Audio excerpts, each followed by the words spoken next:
l'occasion d'avoir avec nous Ralph Tamar. Nous sommes au ministère des Dômes dans un moment très important donc pour parler de la commémoration des victimes.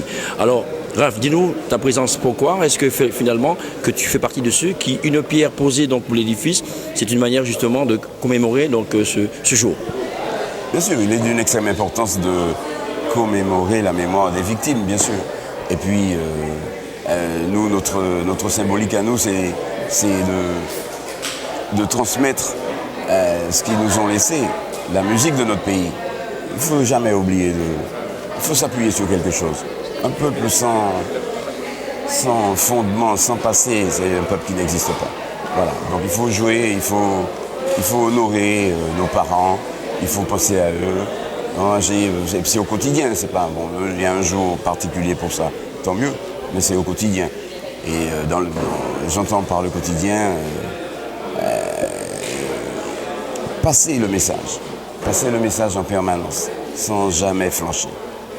Pour parler de passer le message, nous savons qu'effectivement que Ralph est un homme de tradition. Ralph valorise la tradition comme il se doit depuis sa racine jusqu'à l'arbre. Donc est-ce qu'il continuera toujours à le faire et transmettre donc à nos enfants tout ce travail qui se fait chaque jour? Bien sûr, c'est ce que je fais. Je le fais dans ma maison déjà, à la maison ou à l'endroit de mes enfants. Et puis plus largement au public qui me fait la sympathie et l'amitié d'entendre ce que je dis et d'adhérer à mon propos musical avec mes camarades. Voilà, donc c'est pour ça que nous sommes là. Et qu'est-ce qui va se passer ce soir? On va jouer la musique de notre pays. Yes, ça va. Voilà, tout simplement. Mesdames et messieurs, vous l'avez bien entendu avec Ralph Tamar, la tradition et ce vaut d'être la tradition. Il ne faut surtout pas oublier la racine avec l'arbre et toutes ces feuilles qui donnent une dimension à la vie. Yes, papa. Merci, Ralph. Alors, toujours pour la journée de la commémoration des victimes, nous avons Bito avec nous. Alors, donc, vous savez que ce moment est un moment crucial. Ta présence ici, tu peux nous dire pourquoi? C'est une date commémorable qui est importante dans l'histoire des peuples noirs dont les parents ont traversé l'Atlantique. Pas de plein gré, ils ont été déportés et enchaînés.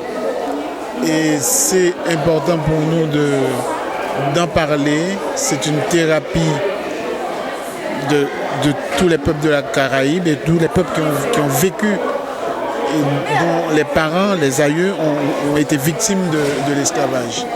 Il faut en parler et il faut qu'il y ait une reconnaissance pour que l'autre nous voit en tant que fils des descendants d'un autre œil, d'une autre manière, nous perçoivent d'une autre manière. Aujourd'hui, justement, quand tu parles de cette libération, quand tu parles de ces chaînes qui ont eu leur temps de gloire, est-ce qu'aujourd'hui tu vis avec le passé ou tu ouvres des perspectives sur l'avenir?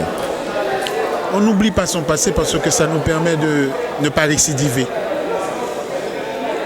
Le plus important, c'est d'avancer. Il faut toujours rejeter ce qu'il y a à rejeter et garder ce qu'il y a de positif afin de créer quelque chose, un monde meilleur, un monde nouveau.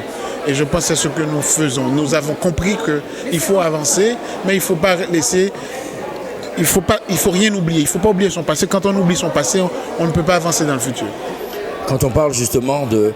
On sait que Haïti a été l'un des premiers pays justement à avoir eu son indépendance. Le pays.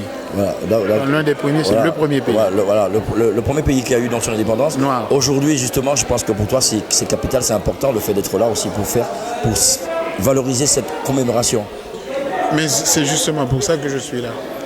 Et parce que je suis haïtien, parce que la liberté a un sens et son importance, et parce que je vois aux yeux de mes frères, les Martiniquais, les Guadeloupéens et les Réunionnais, une réalité que je partage avec ces peuples-là. Et cette réalité n'est autre que l'autre nous perçoive différemment, que nous soyons compris dans nos démarches. Nous prenons le temps qu'il faut pour avancer, mais nous avançons. Alors, musicien dans l'âme, pour être dans l'âme, mais avec un cœur qui bat au son du tambour. Il vaut mieux. Il vaut mieux. Voilà, nous avons pris plaisir à recueillir justement ces propos. L'histoire parle au fond de chaque individu et je pense qu'aujourd'hui, pour être au ministère des Dômes, pour fêter donc cette commémoration des victimes, c'est aussi une belle promesse pour l'avenir. Absolument, vous avez tout dit. Voilà, merci donc pour P2M Radio et à bientôt. Au revoir.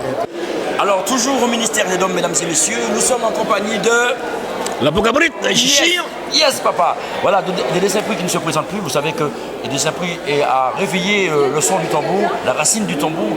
Et quand on parle de communication, je pense qu'aujourd'hui qu'il est là pour pouvoir communiquer avec ceux qui ne sont plus, mais qui sont toujours présents avec nous. Oui, vertical, qui veut dire en bas, en l'air, en mi-temps, tout bas, tout. Yes, papa. Yes. Alors, ta présence ici aujourd'hui, je pense que c'est très important. Déjà, il faut remercier nos ancêtres. Donc, c'est pour nous là. Et c'est eux qui font que c'est nous là. Donc, c'est des belles combats que nous menons. Et puis, c'est des belles combats que nous continuons à mener. Ailleurs, pas jamais gagné. Donc, on nous continuer, on nous parle à rien. Et puis, tu nous quittes traces, bah, ça va venir derrière. Est-ce que l'histoire du tambour a réveillé en toi l'homme que tu es aujourd'hui? Je ne sais pas qui est-ce qui a réveillé qui, mais je sais que je suis né réveillé avec un amour pour la peau cabrite, pour l'Afrique, pour mon pays, la Martinique, pour mes ancêtres.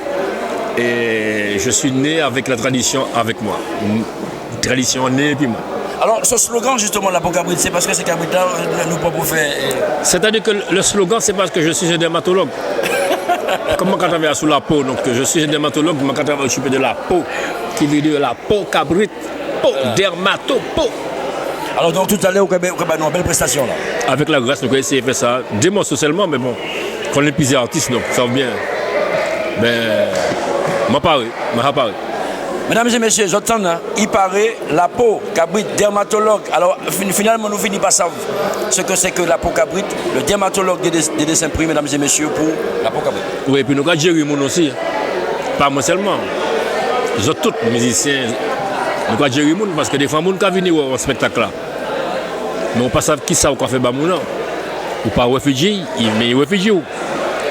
Des fois, on mène des bagailles, on mène à aller mieux. Peut-être ni des gens qui étaient venus là, qui étaient des problèmes, et puis là, ils sont partis, ils sont sentis considérés problème échappé parce qu'il y a eu autant de bagailles qui font plaisir. Nous, tous, nous, artistes, je pense que nous avons un rôle à jouer. Et que ce qui est intéressant, c'est que la sécurité sociale sponsorise nous. Puisque nous-mêmes d'utilité publique, je crois que musique sans bail oui, sans musique qui a fait, à la limite, qui a géré monde. Donc, pour les musiciens qui ont galéré, pour les musiciens qui ont misère, alors qu'ils ont fait un métier d'utilité publique, enfin, c'est des questions que je poser moi. Oui, bien sûr. Voilà. Mesdames et messieurs, je pense que vous aurez aussi réponse par rapport à ce qu'il vient de dire. Le thérapeute, je dirais, des dessins pris nous a donné de sa version. Alors c'est à vous de calculer et de voir ce que nous pouvons sortir à travers tout ça. Et chichir, la peau cabrite. La peau cabrite.